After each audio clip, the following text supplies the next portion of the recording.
সরবরাহ বেশি থাকায় ছোট ইলিশ 200 টাকা কমে বিক্রি হচ্ছে। এছাড়াও সব ধরনের মাছের দাম কিছুটা কমেছে। অন্যদিকে পটুয়াখালীতে আলু, পেঁয়াজ, আদা, রসুন, তেল সহ বেশিরভাগ খাদ্যপণ্যের দাম কিছুটা বাড়তি।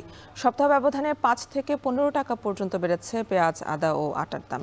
এ নিয়ে বিস্তারিত জানাতে মাগুরার পুরাতন বাজার মাছের বাজার থেকে যুক্ত হচ্ছেন সহকর্মী বিশ্বজিৎ বাপি এবং পটুয়াখালীর কলাপাড়া পৌর বাজার থেকে যুক্ত হচ্ছেন সহকর্মী জসিম পারভেজ। প্রথমে যাচ্ছি বিশ্বজিতের কাছে। বিশ্বজিৎ, আপনি জানাবেন বাজারে কোন কোন মাছের দাম কমেছে, বেচা বিক্রি কেমন দেখছেন জানাবেন।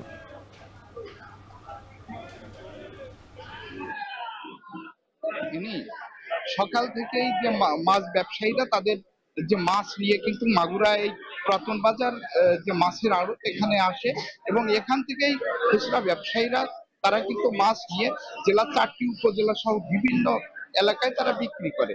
আমরা যদি মাছের দরের কথা বলি, আজকে কিন্তু যেটা ছোট ইলিশ যেটাকে বলা হয় জাটকা ইলিশ, এই জাটকা ইলিশ কিন্তু কেজি প্রতি গত সপ্তাহ থেকে 200 থেকে 250 টাকা কম দামে বিক্রি হয়েছে। এছাড়াও যে বড় ইলিশ, এই বড় ইলিশ গুলোও কিন্তু কিছুটা দাম কমেছে।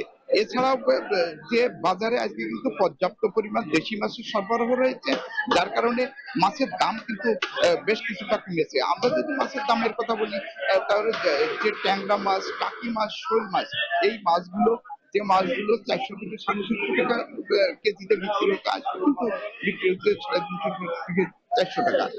এছাড়াও যদি আমরা কই, শিং মাছ এবং মাগুর মাছের কথা বলি, মাগুর মাছ যেটা বিক্রি হয়েছে গত সপ্তাহে 600 থেকে 650 টাকা, আজকে সেটা বিক্রি হচ্ছে কিন্তু 500 থেকে 550 টাকা।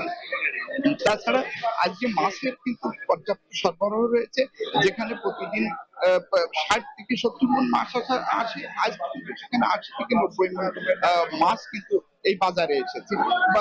তবে মাছের তুলনায় কিন্তু বাজারে ক্রেতার সংখ্যা বেশ কিন্তু একটু কম দেখা যাচ্ছে।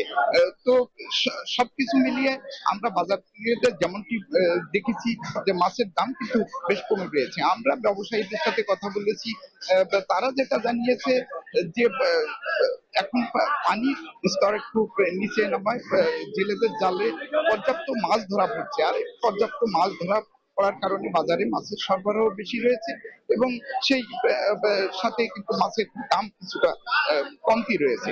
আর ইলিশ মাছ সমুদ্রে পর্যাপ্ত ধরা পড়ছে, যার কারণে ইলিশ মাছের সরবরাহ কিন্তু বেশ বেশি রয়েছে, যার কারণে কিন্তু ইলিশ মাছের দামও কমতি রয়েছে। সবকিছু মিলিয়ে আমরা যেটা বলতে পারি যে গত সপ্তাহ থেকে আজ কিন্তু মাছের দাম বেশ কিছুটা কম রয়েছে। এ ছিল মাগুরা মাছের বাজার থেকে সর্বশেষ। এবার খাদ্যপণ্যের খবর জানতে চলে যাব পটুয়াখালীতে জসিমের কাছে। জসিম, আপনি জানাবেন নিত্য প্রয়োজনীয় খাদ্যপণ্যের দাম কেমন দেখছেন, আর দাম বাড়ায় ক্রেতাদের প্রতিক্রিয়া কেমন?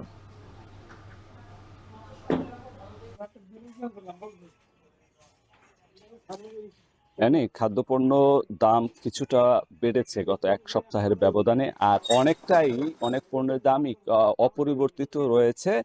আর দাম 5 টাকা কেজিতে কমেছে। প্রতি কেজি চিনিতে 105 টাকা, সেটি বিক্রি হচ্ছে 10 টাকা ছিল, 105 টাকা দরে বিক্রি হচ্ছে। এছাড়া যে কলাপাড়া পৌর শহরে যে অন্য যে মুদি মনোহারি দোকানে আমরা ঘুরে দেখেছি, সেখানে আজ কিন্তু তারা পেঁয়াজ বিক্রি করছে প্রতি কেজি 75 টাকা। এখানে গত সপ্তাহের চেয়ে 10 টাকা বেড়েছে প্রতি কেজিতে। এছাড়া যে আটা বিক্রি হচ্ছে 45 টাকা প্রতি কেজি, সেখানে বেড়েছে 5 টাকা প্রতি প্যাকেটে। এছাড়া আদা বিক্রি হচ্ছে 200 থেকে 240 টাকা প্রতি কেজি, এখানে কেজিতে বেড়েছে 15 টাকা। এছাড়া রসুন বিক্রি হচ্ছে 80 থেকে 100 টাকা, এটি অপরিবর্তিত রয়েছে। আলু বিক্রি হচ্ছে 20 থেকে 25 টাকা, সেটিও অপরিবর্তিত অবস্থায় রয়েছে। সয়াবিন তেল খোলা অবস্থায় বিক্রি হচ্ছে প্রতি লিটার 170 থেকে 185 টাকা। আর বোতলজাত যে তৈল রয়েছে সেটি বিক্রি হচ্ছে 190 টাকা। এছাড়া হলুদ বিক্রি হচ্ছে আস্তা, যেটি গোটা হলুদ, সেগুলো বিক্রি হচ্ছে 240 টাকা। এছাড়া গুঁড়া হলুদ বিক্রি হচ্ছে 280 থেকে 320 টাকা প্রতি কেজি। এগুলো অপরিবর্তিত অবস্থায় রয়েছে। এবং মুসুরি ডাল বিক্রি হচ্ছে 100 টাকা প্রতি কেজি।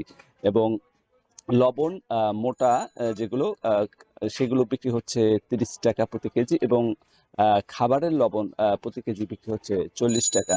তো এখানকার যে সকল ক্রেতা রয়েছে তারা বলছে যে নিম্ন আয়ের এবং মধ্যবিত্ত তারা দাবি করছেন যে আসলে এই সকল খাদ্যপণ্যের দাম কিছুটা চড়া রয়েছে। আর ব্যবসায়ীদের সঙ্গে আমরা কথা বলেছি, তারা বলেছে যে পণ্য পরিবহন এবং পচে যাওয়ার কারণেই কিন্তু সেই বাড়তি যে দামটা সেটি কিন্তু পড়ে যাচ্ছে এই পণ্যের উপরে, সে কারণে দাম কিছুটা বাড়ছে। তো আর আর যদি সরবরাহ বাড়ে তাহলে দাম কিছুটা কমবে। এই ছিল আমার কাছে সবশেষ। বাজার পরিস্থিতি নিয়ে জানাচ্ছিলেন সহকর্মীরা।